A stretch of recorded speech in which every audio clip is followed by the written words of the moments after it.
Bonjour à tous et bienvenue dans cette nouvelle vidéo. Je me suis commandé il y a quelques temps un casque parce que le mien était HS. D'ailleurs, je vais vous le montrer tout de suite. Mon casque, c'était celui-ci. Je sais pas si ça va faire le focus. Donc celui-ci, c'est tout simplement le HyperX Cloud 2, qui est un très bon casque, très bon rapport qualité-prix et qui coûte une centaine d'euros. Sauf qu'il y a à peu près 6 mois, je ne sais pas pourquoi, le micro qui se détache du casque grésille, mais quand je vous dis grésille, c'est même plus grésillé. Mes potes, quand je parlais avec eux sur la Play ou sur PC, ils me disaient carrément qu'il y avait un feu d'artifice derrière moi. Bon, il était temps que je change de casque, même si la partie écoute marche correctement, c'est juste au niveau du micro que ça ne marche plus. Ça peut arriver, ce sont des casques qui malheureusement peuvent avoir facilement ce genre de problème. Après réflexion, ça faisait déjà mon deuxième casque en 2 ans. Première année, j'avais eu un Razer, mais c'est pareil, il y a eu aussi un problème au niveau du son. On disait qu'on ne m'entendait pas ou on m'entendait très peu, et puis moi aussi j'avais des petits grésillements. Donc je me suis dit, pourquoi pas tenter un casque, on va dire, un peu plus haut de gamme, certes qui coûtera certainement plus cher, mais qui, je l'espère, va me permettre de le garder 5, 6 ans, 7 ans, et qui au final me reviendra moins cher, car déjà 2 casques en 2 ans, ça fait quand même 200 € de casque. C'est l'objet de cette vidéo. J'ai reçu ce nouveau casque dans un carton Amazon, mais sans boîte, parce que je l'ai acheté en warehouse. Warehouse, c'est quoi? C'est sur Amazon, vous avez la possibilité d'acheter le produit neuf, ou alors Amazon Warehouse,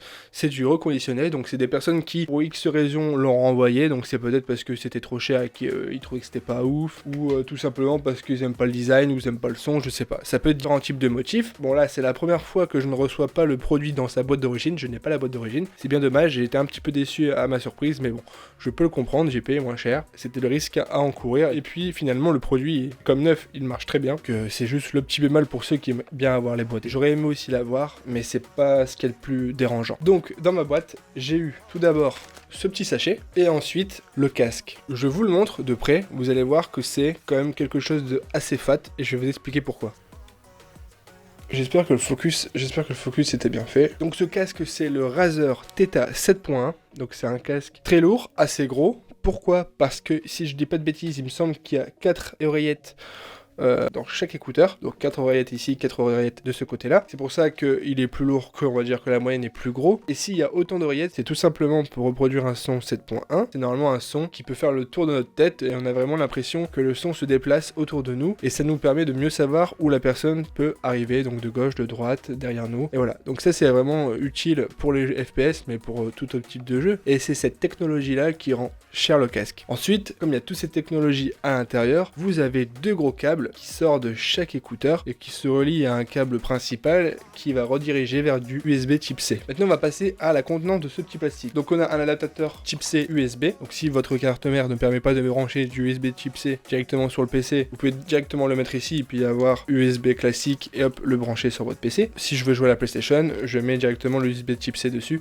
et je branche à la PlayStation. Ensuite, on a 2 oreillettes différentes de ceux de tout à l'heure. C'est des oreillettes de type simili-cuir.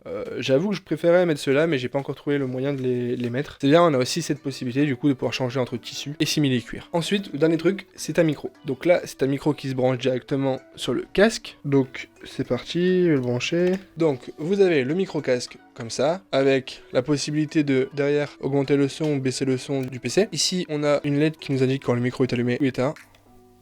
Voilà. Bonjour à tous, alors comme vous voyez j'ai changé de pull, c'est normal, on n'est pas le même jour que la vidéo que vous êtes en train de regarder. Aujourd'hui c'est juste un petit test pour vous montrer la qualité du son, pas ce que ça vaut actuellement. Je pense que c'est correct pour du stream, sans non plus tout déchirer quoi. Ok, maintenant je vais commencer à parler et taper sur mon clavier, et vous allez me dire si vous entendez fort ou pas les touches. Alors c'est les Switch Titan, donc ça équivaut à des Switch Brown. Donc voilà, c'est la fin de ce petit test, je vous laisse avec la suite de la vidéo. C'est pas un micro qui va arriver à la cheville des micro-casques qu'on peut voir chez certains streamers, mais c'est un micro-casque qui peut faire l'affaire au niveau du son. En plus, il y a une réduction du bruit active intelligente qui va permettre de réduire le bruit des claviers et tout, comme là vous l'avez entendu. Et pour streamer quoi, bah ça peut être aussi intéressant, même si c'est pas la meilleure qualité micro, mais ça peut tout à fait faire l'affaire. Globalement, voilà ce que rend le casque posé sur la tête. Je vous dis, ça fait tout de suite un très gros casque, ça fait bizarre, ça fait un petit peu lourd. Honnêtement, on s'y habitue. Le petit point négatif pour moi, c'est ça. Pour moi, ça c'est insupportable.